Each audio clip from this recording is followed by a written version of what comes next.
Well, if you've never listened to the show before, you picked a good one. Because I'm on a bit of a rant right now. You're listening to the Human Resource. My name is Pandy Pridemore, and I'm a consultant here in the Cincinnati market. You're watching this from ICRC-TV station. And okay, guys, if you've been watching these shows over the last few years, you know that I tend to get a little emotional about certain topics. And this one we have to hit between the eyes. So I brought in my partner, my mentor, Karl Ulrich from Sebaly, Shillito and Dyer. And we're going to talk about a really sensitive topic of foreign workers. Now, okay, if you've been listening to the podcast or watching the podcast, you know we've already talked about this. We've already talked about foreign workers, but oh no, I'm going even deeper. I'm going way deep because here in the past month, several situations have occurred, and I think that we really need to talk about this because this is not going away. And that's, what do we do when we suspect? And even worse, what do we do when we know we have an illegal worker on the floor? Now, what I mean by illegal, I mean, let's hope that when you're taking the I-9, the employment eligibility form and documents, and you're viewing those, right? If unless it's a remote worker, we still have to do the tactile.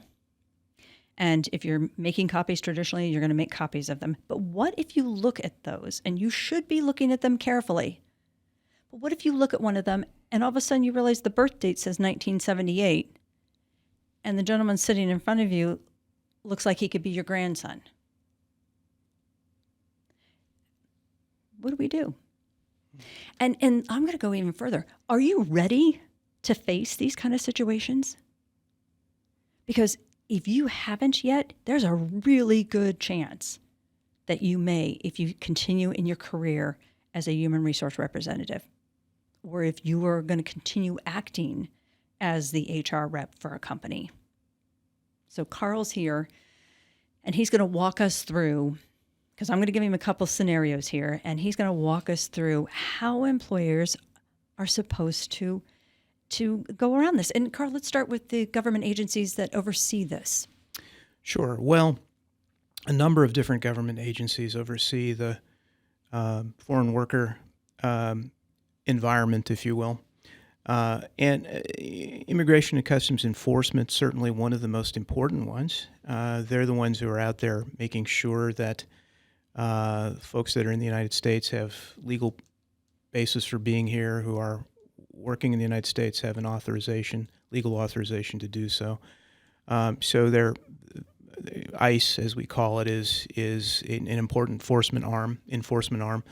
But on the front end of obtaining status for a foreign worker, you've got the United States Citizenship and Immigration Service, otherwise known as the USCIS. This is it's formerly called the INS, but it changed over a decade ago to the USCIS. That's the organization that reviews the documentation, reviews the petition, the requests, the supporting information, then makes a determination about whether status should be granted or not. There are other organizations that are typically involved as well, including the Department of Labor, which will sometimes determine for work positions whether there are U.S. workers available to fill that role, and that's got to be priority. If there are no U.S. workers first available, then the position might be available to a foreign worker. The Department of Labor often oversees that process and verifies that the wages being paid to the foreign worker coming in the United States are of a competitive and prevailing wage level, so that you're not undercutting the market by bringing in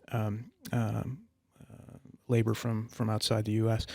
So those are the agencies that have different roles to play in this process. But fundamentally, it is up to the employer to verify the identity and the work authorization of every employee they hire. So that process is known, as Pandy mentioned, the I-9 process is a form that you fill out when you hire somebody that has to be maintained in a certain way. And there are certain documents that you have to look at in person, physically, in order to comply with their I-9 requirements. So that's kind of a pretty broad overview, I guess. No, but that's the start. That's the why. Everybody looks at me and says, well, why is this so important? Well, according to an article out of the National Law Review back in April, there are over 47 million people living in the United States that are immigrants. That actually represents 14.1% of our population. We have not seen that type of number or percentage since 1890, where it was 14.8%. And that number is growing. And what's scary to our employers who desperately need workers, desperately need people to be, actually producing for them, is that a number of them are coming into the country without proper documentation. And what's crazy, Karl, is as I was doing some research for an organization who had the gentleman with the bad driver's license, there are tons of websites where people can go and get a fake ID, whether it's a permanent resident card, whether it's a EAD. There's all sorts of fake identification cards for as little as $125. How is an employer supposed to know that that's a fake ID? Because isn't it ultimately the employer that will be held responsible if one of those organizations find out that they're employing somebody illegal? Well, that's a great question. And it is oftentimes very difficult to determine those supporting documentations are valid. The law requires employers to exercise a reasonable degree of scrutiny. That is to determine based on the documentation on its face if it appears valid. In the situation you posed earlier where clearly someone who is 21 has a birth date on a document that would make them 45 years old, that there's a disconnect there. That's an obvious problem. And that would give a reasonable person bring up a question as to whether that document is valid. And so you're not required as an employer to be a document expert. You are required to exercise reasonable diligence that an ordinary person or an ordinarily reasonable person would exercise, and to look at documents critically, and when there are obvious abnormalities, to flag that, and you have certain obligations at that point going forward. But you don't necessarily have to be an expert on all the documentation. You just have to be reasonable. Yeah, and reasonable is, again, another government phrase. Right. We mentioned this, I'm going to refresh our viewer and listeners' memories. In our last podcast over on 401 workers, we talked about a staffing agency that had two individuals walk in, one 5 weeks prior to the other, but they ended up with the same Social Security number on different cards. Obviously, different names, different cards. They ran them through E-Verify and got approval for both. So even our what we would consider our safety net isn't necessarily reliable. Right. Well, in that situation, you've done the things you're supposed to do, but you have some information which would suggest that for whatever reason, one or both of those sets of documents are not valid. You can't just sit back and hope the problem goes away. You do have to take action. And what you're supposed to do in that situation is you're supposed to go back to the employee and ask them to supply accurate documentation. Now, there may be other issues with that false documentation that come up, but your obligation as an employer is to go back to the employee and say, this doesn't appear to be valid. Provide me with another one of the supporting documents on the I-9 list. So there's a list of documents you can supply, and you have a certain number of days to do that. And if you don't provide me with that document, I can't hire you. Or if you've already hired that person, you have to let them go because they haven't provided you with accurate proof of work authorization. So that's the process you're required to go through in that situation. But again, the phenomenon of false documentation is a real one. It is occurring more frequently because of the need for workers now, and because there are all these sort of under-the-table cottage industries out there trying to, feed that need for documents and that need for work. So you, as an employer, you do have to be careful, and And if you do hire somebody knowing that they're illegal and you fail to